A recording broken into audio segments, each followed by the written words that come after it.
If last week you told me that the new hero to be added to Overwatch would be the hardest in the entire game and a tank, I would not have believed you. No way. Sure, tanks are really hard to play, but mechanically they've always been pretty straightforward. Well, if you're like me last week, you're going to be in for quite the rude awakening when it comes to learning Sigma. Today's video, we're going to review all aspects of his kit, where I think he fits in the game and what he's good at, everything else, but I just can't get over the fact that he's so darn hard to play. Let me explain what I mean. If you're used to playing tank in Overwatch, just standing in the right spot is part your job. And yes, that is hard just in its own right. Knowing how to stand, position, rotate, all of that is just difficult from a tank's point of view anyway. But now imagine that everything you do, including just placing your shield, is a skill shot. Ryan doesn't have to think a lot about putting up his barrier. He presses a button and walks forward. It's simple. Sigma, if you haven't started playing him yet, I think you're going to be shocked at the huge learning curve of this hero. But once you do start to master him, he's got some insane power. But it may just take a pro-level player to manage everything he does perfectly. Because what you want to do as playing Sigma is be managing your shield, which if you're used to playing Winston or Orisa, you sort of just place it down and it's good to go till you got the next one, and then you place that one.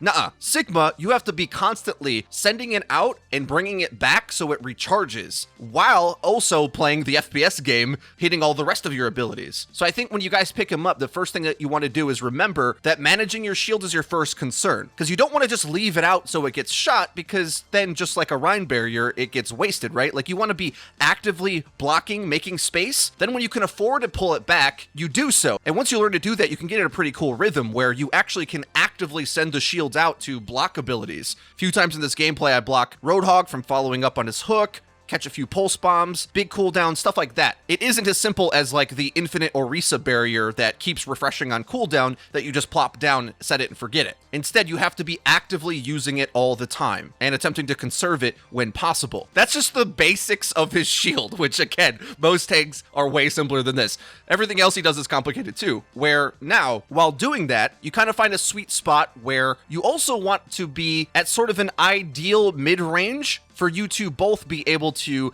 hit your boulders, this accretion rock that he throws, at far enough distance so that when it hits, it actually does apply a knockdown effect. Landing this reliably is like a solo shatter on cooldown. Really strong. Almost guarantees a free kill. And then keep in mind, his primary fire, I've heard some people say it's really weak. Trust me, it's not. It's very hard to use. But if you land the volley of both orbs, it does 120 damage. That's the same amount as a Junkrat or Pharah. Not to mention the boulder does 80 on its own, so if you get a knockdown on somebody, you can kill a squishy in a duel straight up pretty easily. Now, there's a lot of other tricks with his primary fire you can do when you learn the distance that it bursts. You can be constantly spamming it above enemy barriers and into clusters. So although you won't be doing your max damage if you don't hit directs, you'll always be laying down some suppressing fire, but where you're really going to start to see him shine is when you hit direct hits. Now I want to talk about his suck ability, which is sort of like a budget defense matrix. You're able to catch incoming damage and convert it into some shield health. This definitely can be incredibly clutch and allow you to bail yourself out of aggressive spots, but I think it's the hardest ability to use, except with the best off-tank pairing you can find with Sigma, and that's Zarya. Because the reason is, I couldn't really find a good tempo with any other tank where I actually could play aggressively enough to catch damage. Whether you're playing with Rhine or Orisa or a dive tank,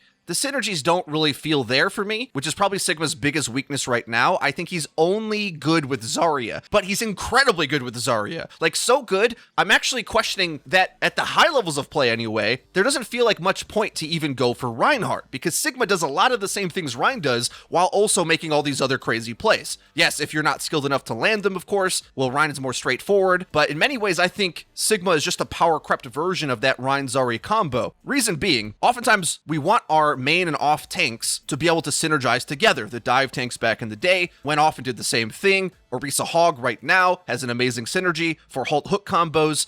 And I know a lot of people are concerned that Sigma won't really be a main tank, but I assure you, with the Zarya combination with him, it allows you to have multiple abilities stacking together that punish focus fire on your tanks. This allows the sum of the two of them together to be greater than their individual parts, right? Sort of a stacking effect, where normally Sigma feels pretty flimsy on the front line, and it's hard to even get any value out of kinetic grasp, but Zarya wants to be doing that too. So the both of you can play more aggro, more dangerous, in spots where you definitely will get shot, but you have two ways to bail yourself out with the bubbles and the grasp, all the while charging up Zarya, right? So the compounding effect of those together makes me pretty confident that that's the go-to combo for this. And of course, to the main tank problem, I would say it like this. If you play at a rank where you feel like you can't use Winston as a main tank, those ranks where no one really knows how to play around it, it's going to feel the same for Sigma, because the Sigma play probably won't be good enough to manage the barrier to the level you'll need in order to get that playstyle to work. Which has me a little bit concerned for this character, actually, because I already see that sort of phenomenon with Wrecking Ball, where until really GM, both the Wrecking Ball players and the Wrecking Ball's teammates don't really know how to run that comp, which is kind of unfortunate, and Sigma falls in that same boat. For players that really do want to jump in and master this, I think there will be quite a bit of growing pains where people are going to be locking Sigma in ranked, and it's not going to go well for the whole team. That being said, though, Sigma is so powerful that if you do climb up the skill cliff that he has, you're going to be able to do outrageous amounts of work. Because think of it like this. Although his barrier is weaker than Orisa's bunker, if you manage it perfectly, it would be like if Orisa had a grenade launcher. It's like, oh, I'm just a DPS now. I can just go kill things. This is great. I'll mention one more last thing about his kit before we talk about the major meta impact. His ult's called Gravitic Flux, but everyone's going to call it Black Hole because it's pretty much precisely the Dota ability of the same name. And you may be bored of me saying this by now, but as if he weren't complicated enough, his ultimate is also super complicated. In terms of power level, if you land this thing, it is straight up just better than Graviton Surge, because it does a very similar crowd control effect, suspending the enemies in air, making them easily focusable, especially if you're able to split targets away from their shield. Keep in mind that Orisa barrier stays on the ground, and even if you pick up Rhine and he's able to protect himself just like he does in a Grav, well, you slam him down and he loses half of his health on impact. So landing his ult is just incredible. I will say though, I was a little bit surprised that I wasn't able to solo kill with it as much as I expected.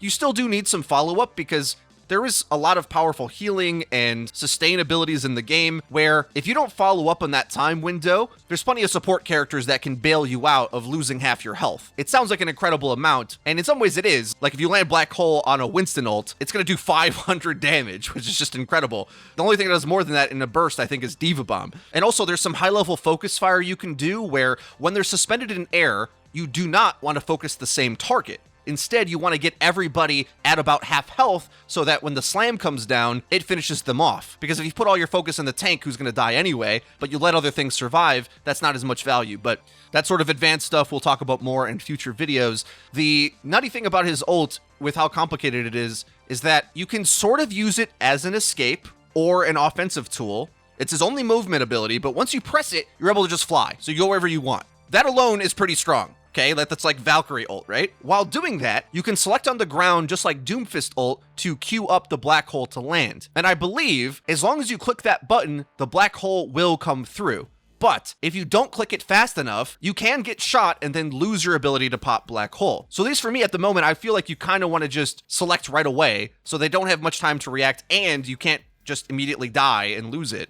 Hitting anything with this is better than whiffing completely, obviously. So I wouldn't get too greedy trying to get the whole team. Even just suspending some teammates in the air, splitting away from the fight, is pretty good. I mean, it's like you take them out of the fight almost for a couple seconds. So your team could focus fire something outside of its effects, even. And the thing to remember is that during his ult, you can use your primary fire, but nothing else. So you want to be sure to use all your other abilities first, then pop Q, then fly around, hit your shots, hit the black hole. And this whole process is so complicated, I feel like I could probably just make a full video just on that ability alone. So for now, we'll leave it at that. And for the last section of the video, I'll talk about where I think his meta strength is. So let's set a few ground rules. First, as I said earlier, the only duo that works with him to a severe degree, I think, is Zarya. Because any other tank you pair with him, I feel like there would have been another tank that would have done that job better. Like you play him with Orisa, it's like, yeah, we have double shield, but did you really ever feel like you needed another Orisa barrier? Wasn't the infinite shielding she already brings enough? What you really want is to be able to capitalize on Halt with Hook. That combo is just way too strong, and I don't see a reason to give it up. So that's the baseline we're working with. Now, the impressive thing that this does with this pairing that's unlike the Rhine-Zarya matchup is that with Sigma now, you have insane mid-range damage. So much so that Sigma Zarya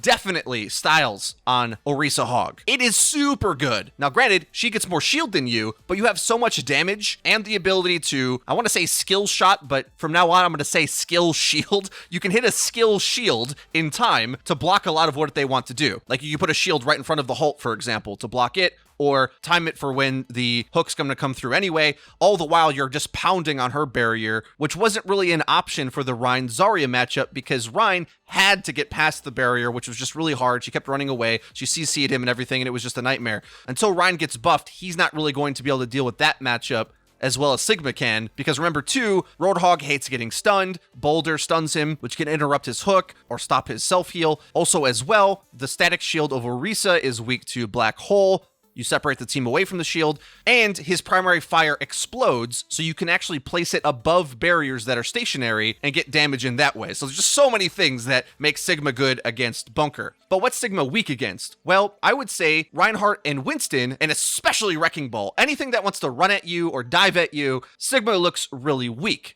But pure aggro playstyles are kind of at a questionable place in the meta right now, and I'm sure a lot of that is due to the power of Orisa Hog. So it'll be really interesting to see how this meta circle plays out, where Sigma Zarya definitely destroys Bunker, but rushing down Sigma Zarya or diving past it is going to be pretty incredible. Let me just toss out a bunch of characters that I think are just insane versus the Sigma Zarya duo. Pharah, Pharmacy, any sniper, just about any flanker. Doomfist especially is incredible against it. Lucio can just bounce them around and dance all over them. Basically anything with mobility. If there's space on the map for mobility to matter, airspace for Widow, engagement paths for Doom, whatever you can think of, there's nothing Sigma could play with that would hold up against it. The question will come down to, will there be enough DPS and supports that can buffer Sigma Zarya's weaknesses, McCree, Brig, Ana, etc., with these other characters be able to deal with Wrecking Ball just displacing your entire setup? Perhaps, and that's what we're going to have to find out as we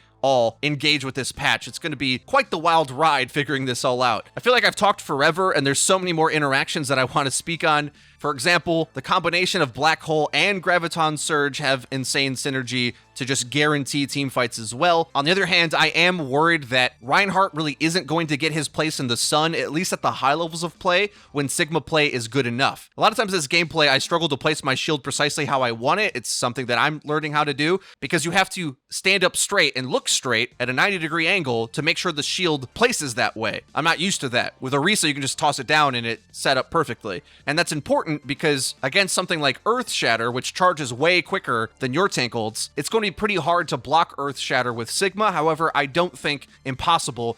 Not to mention, you'll be doing so much damage to him at medium range. If you can land all these abilities, I'm not sure Reinhardt holds up. And if I had to guess, at least at the high levels of play, Rein might be a character that gets left by the wayside if he doesn't have some significant buffs. Like, I'm wondering, should he get a speed increase while shielding, sort of like Orisa got while shooting? Because if you're in a spot where you're stuck at medium range, and it would be too hard to bypass the bunker or engage deep with Rein, Sigma is the call all the time, unless you're just not good enough to play him. Rein really needs to be able to get past that bunker, get in and swinging, and it's just that disable and damage is too good, and there's so many things that stop aggro from coming in that makes me think that playstyle is just kind of done until Rein gets some love. So I threw a lot of complicated stuff at you in this video. We'll leave it there for now. There'll be much more to discuss in many videos to come, so you'll be sure to want to hit the subscribe button and the bell icon so that you stay updated with the conversation. I'll be really interested to read your guys' comments on how you feel about a character being added that's this difficult to play. Sigma might actually be too hard. Let me know your thoughts in the comment section down below,